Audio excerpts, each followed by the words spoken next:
Hi everyone, a very big welcome back to my channel. I haven't done a makeup tutorial in a while. Ugh, what is that?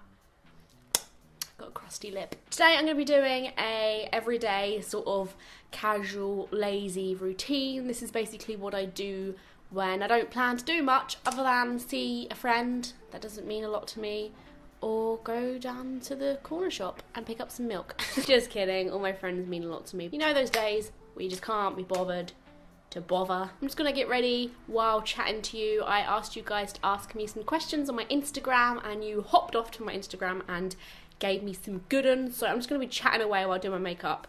And oh, sorry.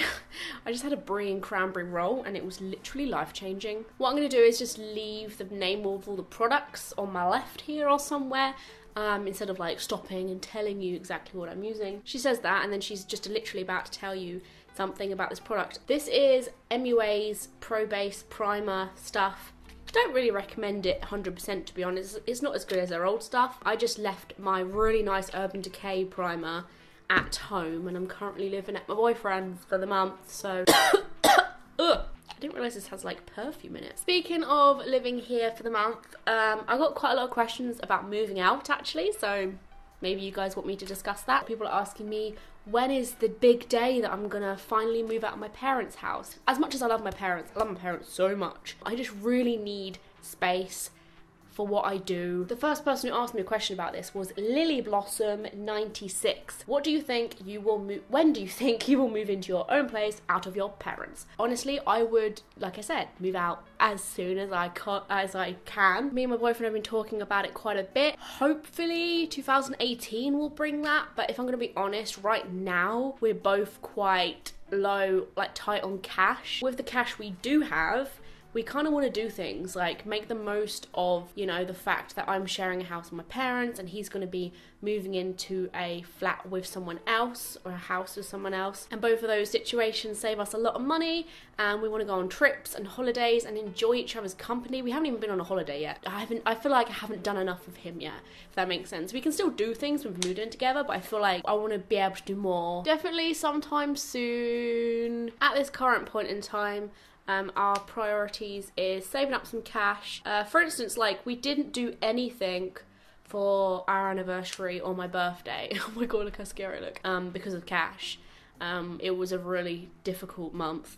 I'm making out as if you can't live with someone and not enjoy yourself, but anyone who has their own place knows that money becomes a whole different ball game living on your own. Adam, yeah, he lives like on his own anyway, but he's always had a flatmate that has been pretty expensive and he's now looking for somewhere a lot cheaper. An interesting question here from Teardrop27. Does sweating when you work out or in general make your hair colour run? Something that I'm actually really nervous about is my sister's wedding, because I'm gonna have my hair styled by an absolute stranger and I never have my hair touched by a stranger, purely because yes, my hair does run. Any form of water can make it run depending on how fresh the hair dye is. Like at the moment, if it rained on this, it probably won't be too bad because this is faded. So yeah, sweating, it is a nuisance. Even like my pillow, it sounds gross, but like it has red dye on that. It must be because I get hot at night, I suppose. Anyway, I'm nervous about someone styling my hair for my sister's wedding because touching my hair, even with wet hands, with wet fingers, because like when you style hair, sometimes you've got to, you know, use products that are wet. Or even like a lot of hairspray can transfer the colour onto your fingers. And I just don't want them to be like, what a skank. But at the same time, I'm paying like 45 frickin' quid for this person to do something in my hair. But no, I am really nervous for that because I need fresh dye on my head. Like, it's a wedding. I want to look freaking fabulous. Core Mick 95 asks, what colour hair would you love to do but haven't yet? I would love to try like a really beautiful honey blonde or just something blonde. Even if I did achieve blonde, it would be very damaged because like I would have to bleach the crap out of my hair and I don't think I'd really suit it, to be honest. I just think it'll be a nice thing to try. Maybe even silver actually. Silver would be a freaking cool colour to try. I'd try blonde and then I'd go silver, I think. But it would just damage my hair too much. It's really not worth it. My hair is so thin anyway. It's like so thinning. Like look, you can, I know I did say that I'm not going to be talking about any products, but I'm freaking loving Urban Decay's Naked Bloody Heat palette. So good, and it's beautiful. The packaging is lovely. Urban Decay sent me this. I'm so freaking thrilled. I'm gonna use the very end colour. Oris Jade. What do you think of Trisha Paytas leaving Big Brother, and are you still watching it? I'm not going to be talking about this for too long because some of you probably don't care, but honestly, like, I completely understand why she left, to be honest. As someone who's like on the internet 24/7, getting support as much as she does and having people like rooting her and like behind her and stuff, I just can imagine being in a house like that where you don't really hear that anymore. For someone who, she's probably addicted to social media, let's face it. I mean, she'd probably admit that herself, and I can just imagine suddenly having none of that can be quite scary because you don't know what people are thinking of you outside of the house. Although everyone in the house is thinking the same thing, when you're a social media star, you rely on instant like approval all the time. Although that's really bad, like, I can tell that's why she left as soon as she did leave. Oh, by the way, I'm using the third one down. When she did leave, she like instantly said she regret it when she realised like how many people had her back. She keeps on saying that she's sad people keep telling her they're disappointed, because obviously it's not nice to hear that all the time, but it is pretty sad, you know. I genuinely think she could have won. I genuinely do. The internet is crazy powerful, and it would have been really good to see all the mainstream celebrities' faces when they see that the internet killed television. Bethany Amy asks a really cool question. She says, what is the best life lesson you've learnt so far, and how has it impacted you? I had a bad breakup a long time ago, and I've spoken about this quite a few times on my channel, to be fair, but it was quite a dark time in my life. It kind of spiraled into something more than just a breakup. It started becoming like this big black cloud that I had over me, and it turned me against myself. Like, I literally hated myself, and it made me want to change like the way I look really dramatically, punished myself to be a certain way and all that shit. By the way, I'm just going to use this one at the very end here. Anyway, yeah, so I went through a period of me trying to change myself to please myself and others, you know, achieve like what deemed to me as like perfection. When I'd reached my goal, like when I'd reached a weight that I thought that I was going to be happy at, I just ended up wanting more from myself, and I ended up looking at myself and saying, still not happy, still not happy. I didn't realise this at the time, of course. Like, I just looked at myself and thought, I'm not there yet. Like, I wasn't thinking, oh, I want more. I was thinking, I haven't done it yet. And then it wasn't until I started putting weight back on, I realised I could see how skinny I was. Because at the time, you can't really notice things like that, especially if you've been losing weight quite slowly. You don't really notice it until it's gone. And yeah, looking back at that now makes me really sad, because I wasn't actually aiming for weight. I was aiming for my confidence, and self-confidence doesn't really come from changing how you look. You could literally keep on going, and if the confidence wasn't there in the first place, if the self-love didn't exist, then no clothes, makeup, amount of body fat, amount of muscle, amount of bone on your body is ever going to achieve that self-love. I was trying to fix what was going on down there before I was fixing what was up in here. I would highly encourage anyone else who is losing weight right now to ask themselves what they're doing it for. You're not going to wake up one day and suddenly be happy with how you look in the mirror. If you can look in the mirror now and be content and proud of the fact that you have a body and it can move and dance and run and walk, or maybe even just live, if you can't do that because you're so unhappy with the skin you're in, then you're not going to achieve that through what you're doing now. So yeah, basically what I did have to learn in the end was to stop searching. Like, what you want is already here. What you've got for the rest of your living days is already right there.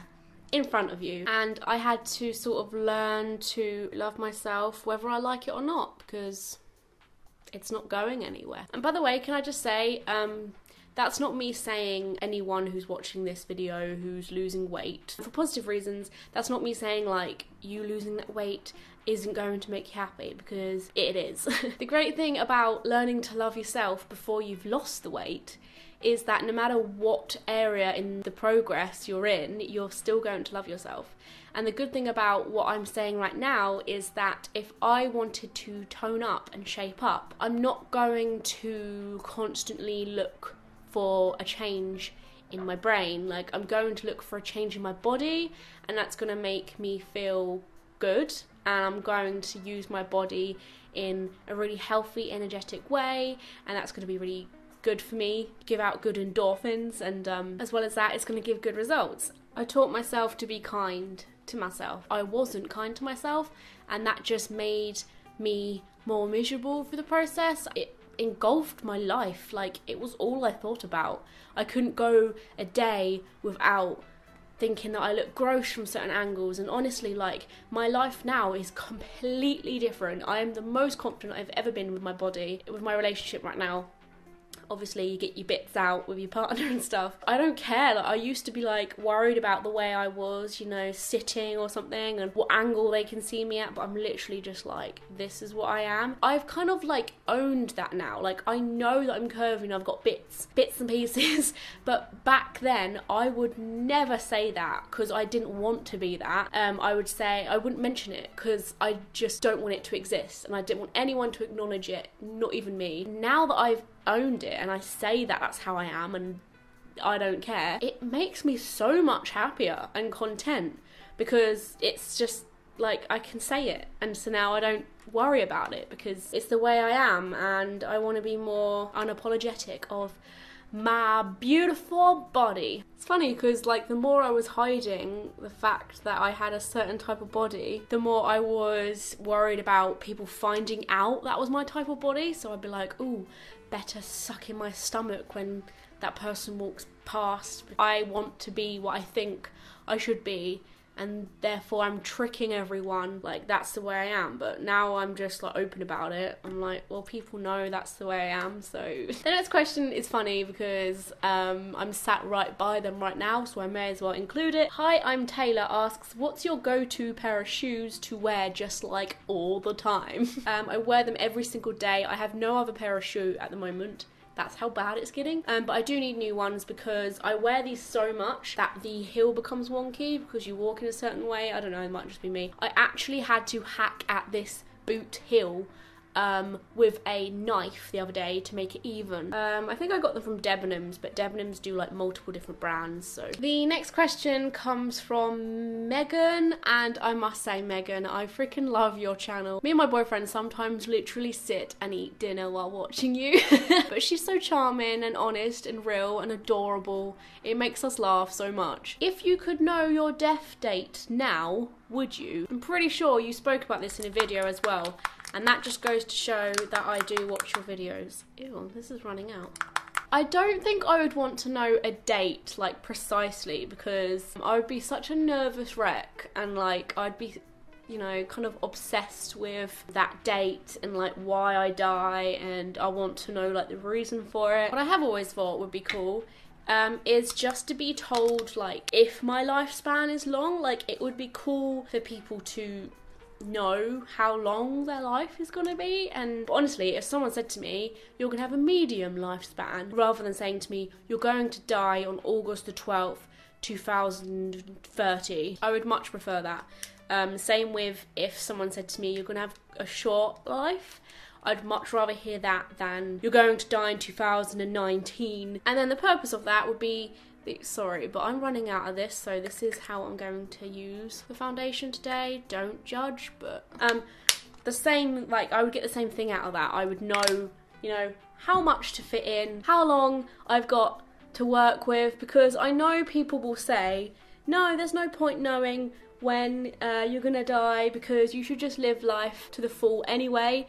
And I totally get that, but like at the same time, practically here I'm thinking, if I had a long life ahead of me, I would know to build savings and work towards buying a house. But what petrifies me is living half a life because you want to save money to then just dying really early, and like your biggest regret would be just not living as much because you're saving money.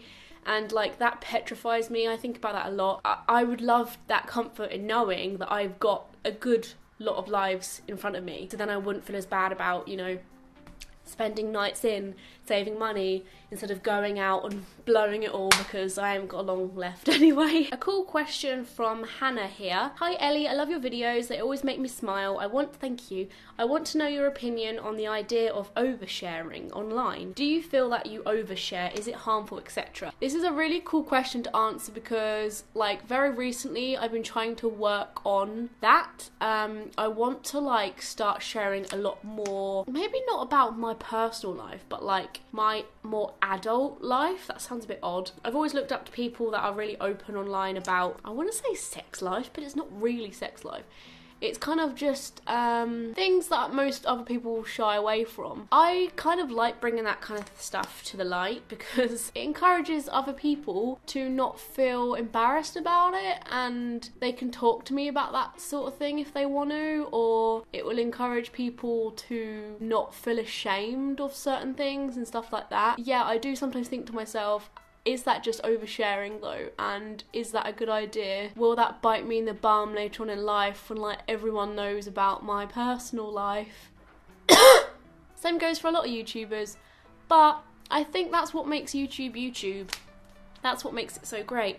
We are just everyday people who are sharing our lives online, like to so many people. And the beauty of that is that it's unedited, mostly, unscripted mostly, and real mostly.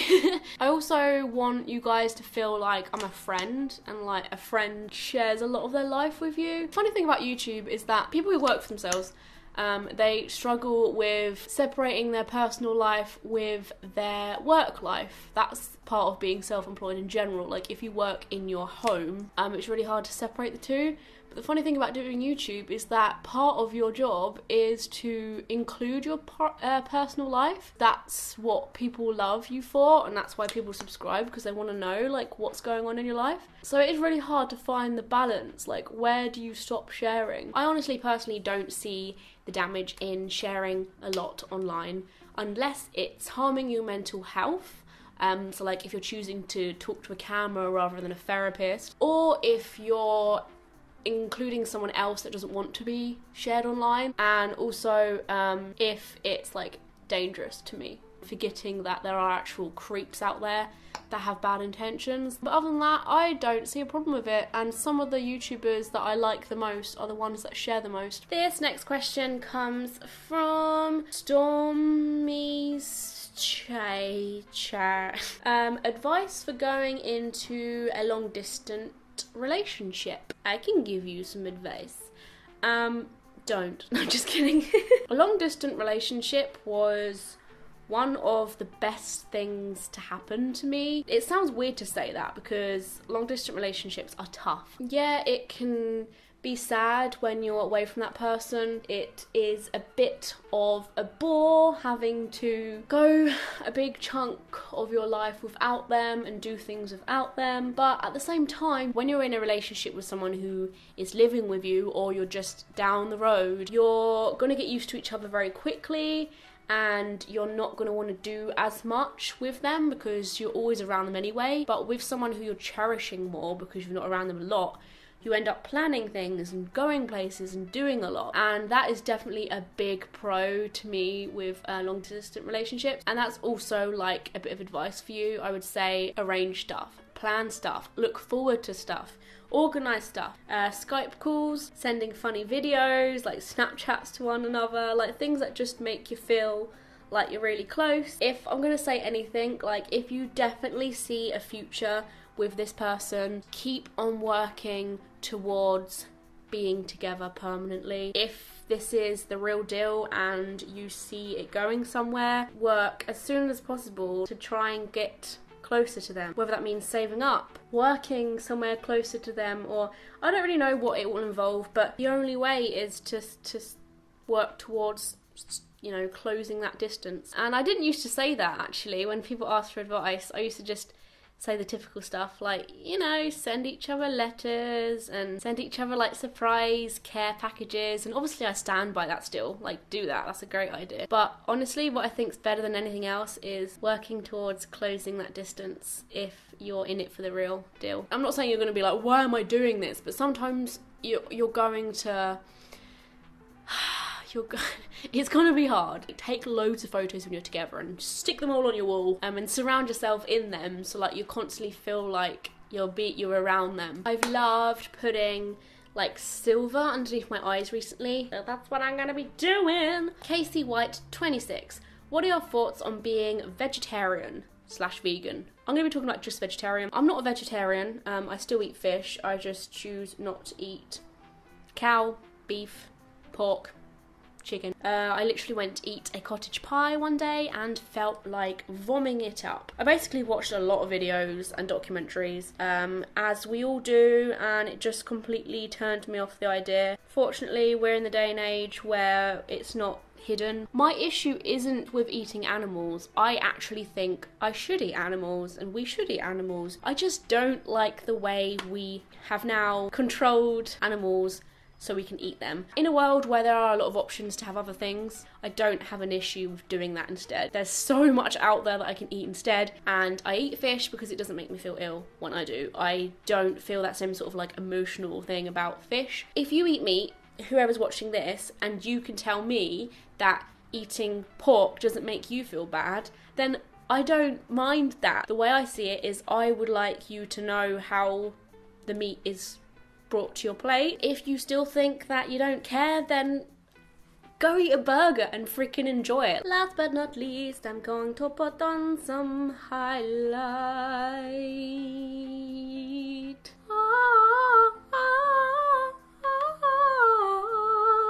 A very big thank you for watching. If you haven't already, make sure you subscribe to my channel to be notified every time I make a brand new video. I'm on social media such as Twitter, Facebook, Instagram and Snapchat. Thanks for watching, guys. See you soon. Bye!